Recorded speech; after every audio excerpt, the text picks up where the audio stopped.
आपके माध्यम से प्रदेश की जनता को बताना चाहता हूं कि पिछले माननीय अध्यक्ष महोदय, मेरा प्रश्न नहीं आया। मैं तो आपसे पॉइंटेड पूछ रहा हूं। उप मुख्यमंत्री जी, समय और भी प्रश्न आएंगे और इसलिए केवल इतना कर रहा हूं, कच्चे जो मकान हैं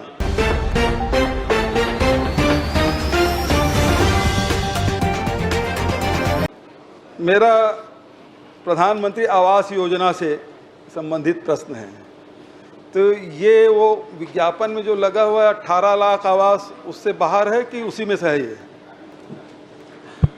माननीय अध्यक्ष महोदय, बहुत वाजिब प्रश्न माननीय वरिष्ठ सदस्य ने पूछा है। प्रधानमंत्री आवास योजना को लेकर उनका प्रश्न है। अब प्रश्न तो जो पूछा है उसका विस्तार से उत्तर, बहुत विस्तार से उत्तर। माननीय अध्यक्ष महोदय, मैंने तो ये पूछा है जो विज्ञापनों में जो लगा है 18 लाख आवास, उसके भीतर ही है ये शहरी आवास कि उसके बाहर है? हाँ या नाम उत्तर दे दीजिए, उसमें बहुत विस्तार से देने की जरूरत नहीं है। ये है या नहीं है, बस इतना ही। देखिए, उसके अलग है, वो 18 लाख से अलग है शहरी आवास का। जो विज्ञापनों में लगा 18 लाख आवास, ये उससे अलग है कि उसके भीतर है? उसके भीतर ही है। और प्रधानमंत्री आवास योजना के लिए, जैसे सभी को पता है कि पूर्व में ये योजना दिसंबर 2024 तक के लिए अवधि थी, और अभी 10 जून को जब केंद्रीय कैबिनेट की बैठक हुई, 3 करोड़ प्रधानमंत्री आवास की स्वीकृति कैबिनेट ने दी है। मैं आपसे माननीय अध्यक्ष महोदय, आपके माध्यम से पूरे प्रदेश की जनता को बताना चाहता हूं, पिछले अध्यक्ष महोदय, मैं इतना इस से नहीं चाह रहा था। मैं तो पूछा कि 18 लाख के आवास के अंतर्गत है कि बाहर है, उसका उत्तर आ गया है। बता दीजिए माननीय अध्यक्ष महोदय। मेरा क्योंकि छोटे छोटे 2-3 प्रश्न है, गरीब लोगों का मामला है। माननीय अध्यक्ष महोदय, मैं आपसे छोटे छोटे प्रश्न है, बहुत विस्तार से देने की जरूरत नहीं है, छोटे आंकड़े हैं। मैं आपसे माननीय अध्यक्ष महोदय, आपके माध्यम से माननीय उप मुख्यमंत्री जी से जानना चाहता हूं कि अभी तक के शहरी क्षेत्रों में कितने डीपीआर बन के भारत सरकार को भेजा गया, आंकड़े बता दीजिए, और उसकी कितनी स्वीकृति आई है? भारत सरकार के पास पूर्ववर्ती सरकार के 19,906 आवासों की स्वीकृति के लिए लंबित है, और अब नई दिशा निर्देश की प्रतीक्षा हो रही है।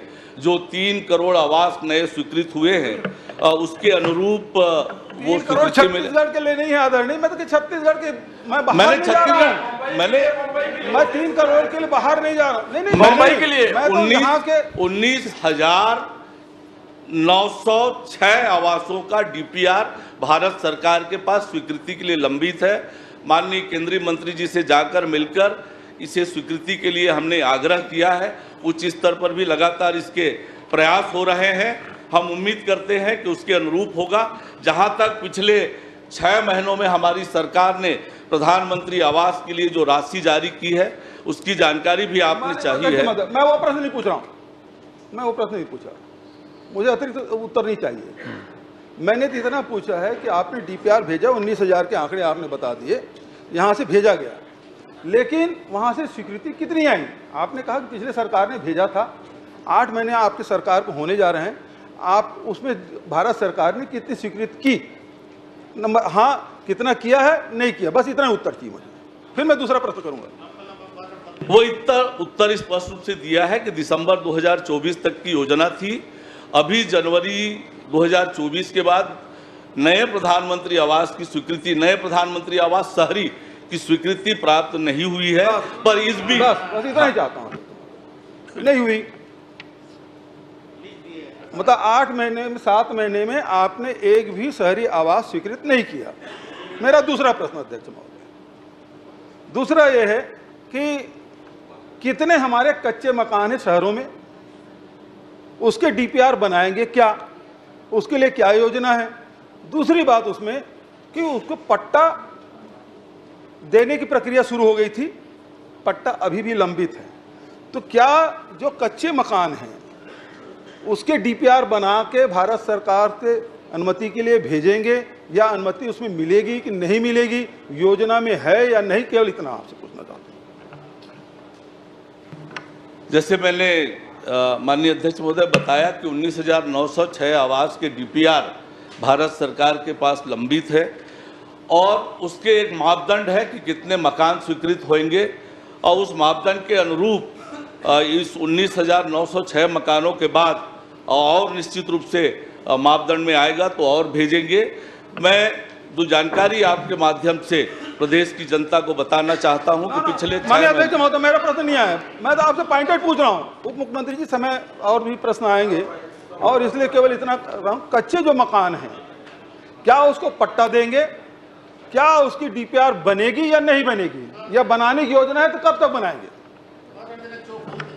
मैंने जैसे कहा कि जो भारत सरकार की गाइडलाइन है प्रधानमंत्री आवास को लेकर, उस मापदंड के अनुरूप निश्चित रूप से लोगों को पट्टा की कार्यवाही अन्य विभाग से होती है और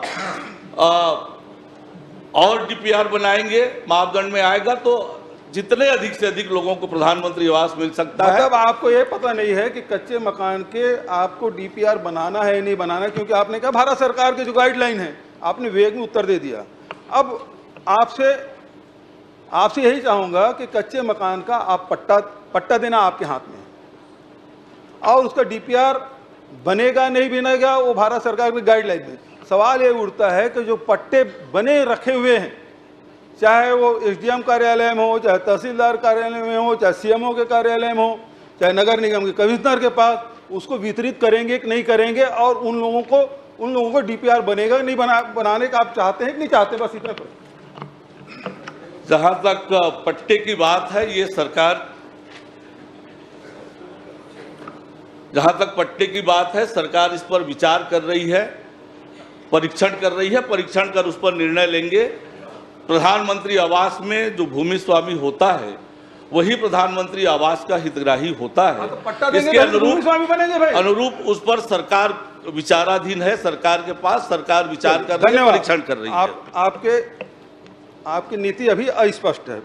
मैं एक और प्रश्न, छोटा सा अध्यक्ष महोदय, आपने संरक्षण दिया है, क्योंकि ये आवास योजना है 2015 के डीपीआर से बना है, आज हो गया 2024, 9 साल हो गया अध्यक्ष महोदय। महंगाई भी दोगुना हो गया है, कास्ट भी दोगुना हो गया है, चाहे सीमेंट हो, छड़ हो, गिट्टी हो, मजदूरी हो, सबकी कीमत बढ़ गई है। तो मैं आपसे जानना चाहता हूं, क्या इसको फिर से पुनः परीक्षण कराएंगे? क्या 2015 के बाद 2024 आ गया है तो इसको पुनः परीक्षण करा के नए राशि, क्योंकि उतने राशि में बन नहीं रहा है, और फिर क्या कोई छोटा बना देता है, कोई बड़ा बना देता है, तो शिकायतें आती है कि छोटा बना दे, तो क्या इसमें चेंजेस करेंगे क्या?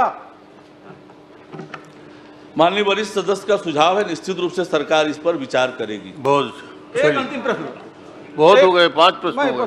गरीबों का मामला है, चलिए, ये बहुत स्पेसिफिक है कि मैं तो इसीलिए तो उसको बोल रहा हूं भाई, पॉइंटेड दो करके। माननीय अध्यक्ष महोदय, बहुत सारे जिनको आवास योजना का लाभ मिला है, उसके पहले से खाते हैं, उसमें लोन लिया हुआ है, बैंक से पैसा, सरकार पैसा भेजती है बैंक में, उसमें समायोजित हो जाता है, और उसके बाद वो बैंक के चक्कर लगाते रहते हैं, या आधार लिंक नहीं मिलने के कारण से वो चक्कर लगाते रहते हैं। ऐसी शिकायतें आई है क्या? यदि आई है तो इसमें निराकरण की क्या व्यवस्था है आपके पास? जहां तक आपने प्रश्न किया है, जरूर इस पर मैं संज्ञान में लेकर इस पर विचार करूंगा। आपकी जानकारी नहीं है? बिल्कुल नहीं है, मेरी गोमती साहब जी।